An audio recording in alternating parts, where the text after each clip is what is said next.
Culture is largely a conspiracy to protect us from the real, though it has opened up horizons in all sorts of ways that would have been utterly inconceivable to the pre-modern world.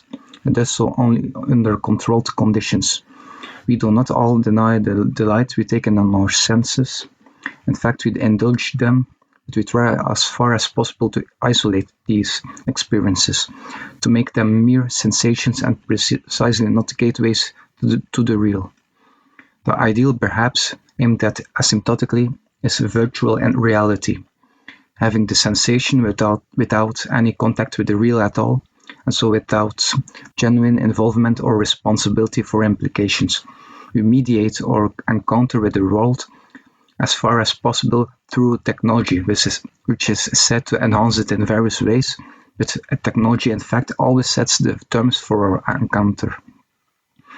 And so in subtle but profound ways determines what we can experience. It gives our experiences a particular shape and character. Our experiences are thus largely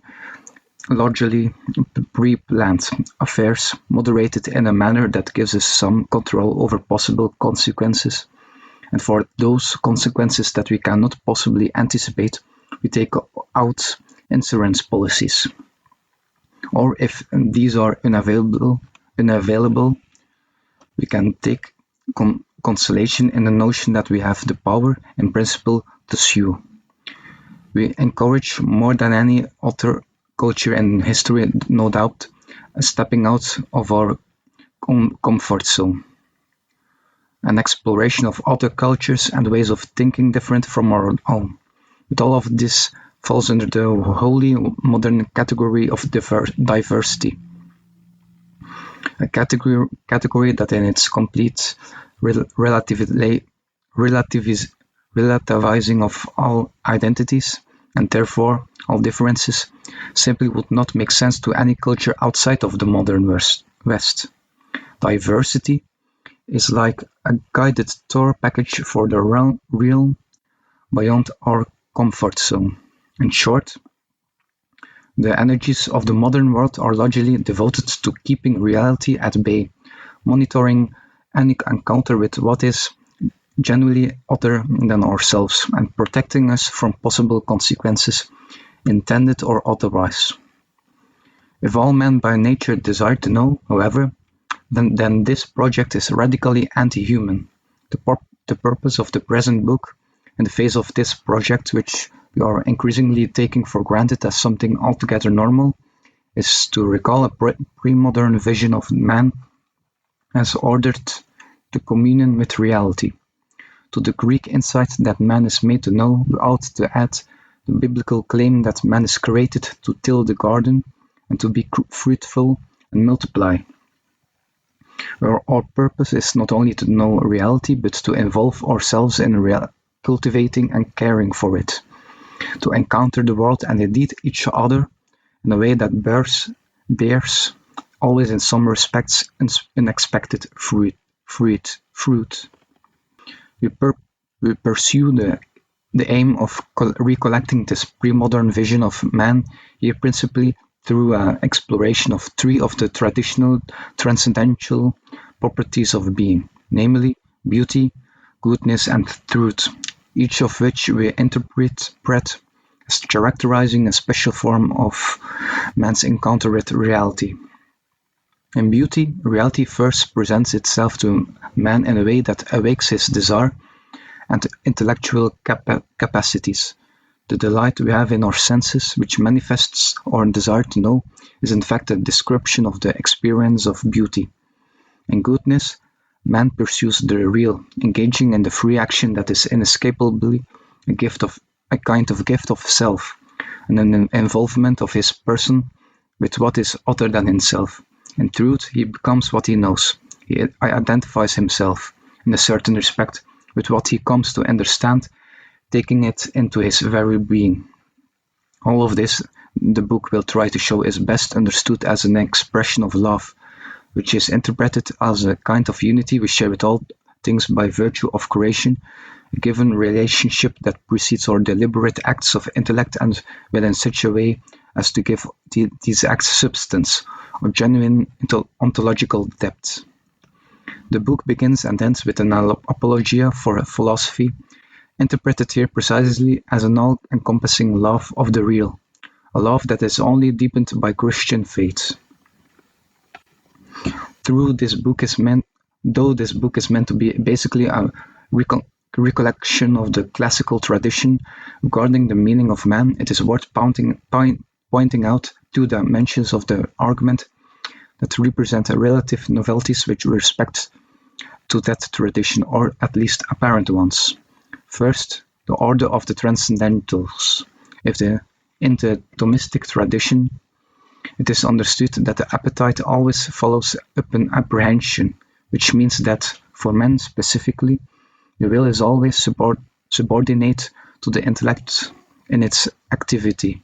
Thus, in discussions of the transcendentals in this tradition, goodness, the object of the will, typically comes after the truth, which is the object of the intellect. We, however, present goodness before truth, both of which are preceded by the beautiful, which, if it is addressed in the Thomistic tradition, usually comes last as a sort of crowning of the whole. We do so, however, not in the least to privilege a kind of Franciscan voluntarism over against Thomistic intellectualism. In fact, we reverse the typical sequence precisely in order to avoid any voluntarism. It is not possible here to lay out a full argument on this matter, but we observe that one cannot place truth before goodness without placing goodness after truth, which has the tendency, however, unintended, to instrumentalize knowledge to action, or in other words, to promote an essentially pragmatic conception of truth. This tendency is exacerbated in the contemporary culture, which permits understanding only to the extent that it produces practical results. The important thing is not in the end what we know, but what we do with our knowledge. In the following, we offer beauty as a cognitive grasp, an apprehension that precedes, and so in a basic sense guides, informs and governs appetite, which is the role traditional Thomism gives to the intellectual grasp of the truth.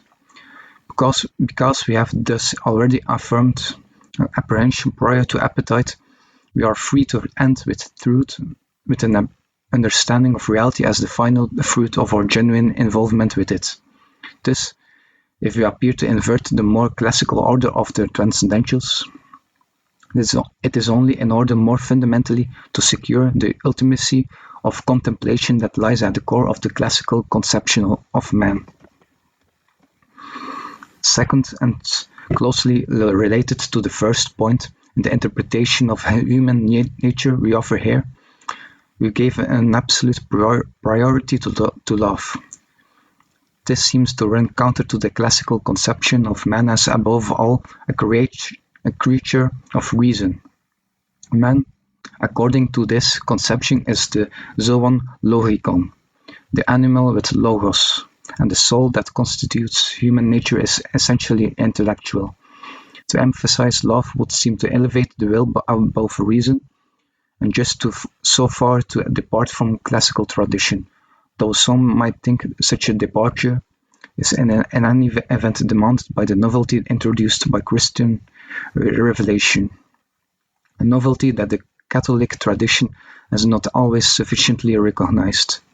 The argument of this book, however, is that the classical tradition is central to Christianity, and that the faith entails not a relativization of that tradition, but a more radical reception of it. As we will explain, love is best understood not merely as an act of will, in contrast to the act of the intellect, but rather as an ontological unity, within we properly will and understand. From this perspective, the operation of both the will and the intellect can be understood in different ways of acts of love. The privilege of love in this case will turn out to be a way of preserving the full integrity of the orders of goodness and truth as different modes of the revelation of being. There is thus no voluntarism or emotivism implied by the fundamental importance given to love in these pages.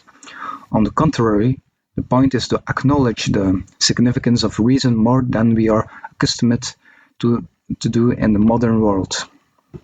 In a word, this book takes as a guiding presupposition that Christians are called in a special way to be guardians of the classical tradition. As the monks did in the chaos of the barbarian invasions of the Dark Ages, so too must we hold on to the things that make us human in the face of the various forces that seek, if not to destroy them, at least to bury them.